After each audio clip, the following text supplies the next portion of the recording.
আসসালামু আলাইকুম। সবাই কেমন আছেন? এই পানির ভিতরে কেউ ভালো নেই।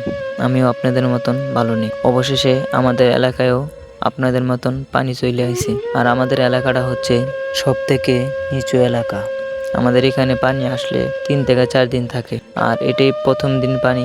হয়তো একটু কম হইছে, কিন্তু এটাই শেষ পানি নয়। আরও পানি বাড়বে। আমি রাতে শোয়ার আগে এই রাস্তা দিয়ে হাইটে গেছি শুকনা। রাতে আমাদের এই রাস্তায় পানি চলে আইছে। আমাদের গ্রামের প্রায় ১০০ ভাগ মানুষের ভিতরে ৯৫ ভাগ মানুষই ধান চাষ করছে। আমাদের এখানে এক ফসলই করি। এবার পানি অনেক শুকিয়ে গেছিল, তাই ২ ফসল করছে। এই পানি এসে আমাদের কৃষকদের কপালে কি রেখে গেছে, এটা একমাত্র আল্লাহ ছাড়া কেউ জানে না। যে রাস্তাটা দেখতেছেন, এটা হচ্ছে আমাদের বাজারে আসা যাওয়ার রাস্তা। এছাড়া চলাচল করতে হয় নৌকা দিয়ে। এই গ্রামে নৌকার অপেক্ষায় থাকতে হলে প্রায় ২ থেকে ৩ ঘন্টা থাকতে হয়। সামনে যে মানুষগুলো দেখতেছেন, ওরা হচ্ছে আমার ছোট ভাই এবং ভাতিজা। আমার যে ছোট পুষ্কুনিটা ছিল, ওইটাও পানি চলে এসেছে। ওরা জাল দিয়ে মাছ ধরতেছে আর জাল দিতেছে, কারণ জাল না দিলে মাছ চলে যাইব। আর ছোট যে মাছগুলো আছে ওইগুলা ওরা ধরতেছে। জানি না রাতে কি মাছ সব চলে গেছে নাকি পুষ্করিণীতে আছে। সামনে যে জায়গাটা দেখতেছেন, এটা রাস্তা।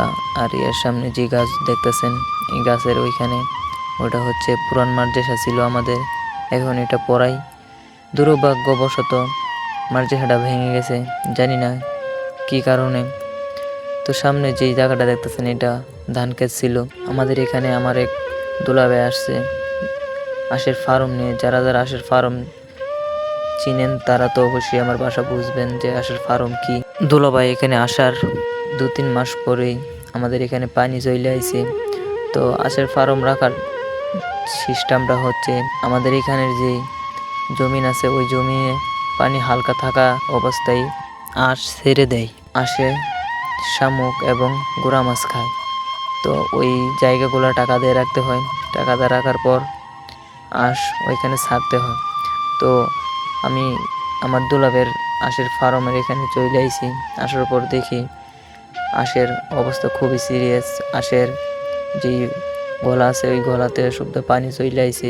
আঁশ রাখাটা খুব মুশকিল হয়ে যেতেছে। আমার দুলাভাই খুব টেনশনে আছে। আঁশ নিয়ে এখন কোথায় যাবে এবং কি করবে। শুকনাতে যেভাবে আঁশ রাখতে হয়, টিন দিয়ে বেড়া দিই, ওইখানেও পানি চলে আইছে। জানি না এই পানি আর কতদিন থাকবে। ভাই, আমরাও ভালো নেই, আপনাদের মতন আমরাও পানিতে। ভিডিওটি যদি ভালো লেগে থাকে অবশ্যই সাবস্ক্রাইব করে পাশে থাকবেন। এই ভিডিওটি বেশি বেশি শেয়ার করে দিবেন। ধন্যবাদ।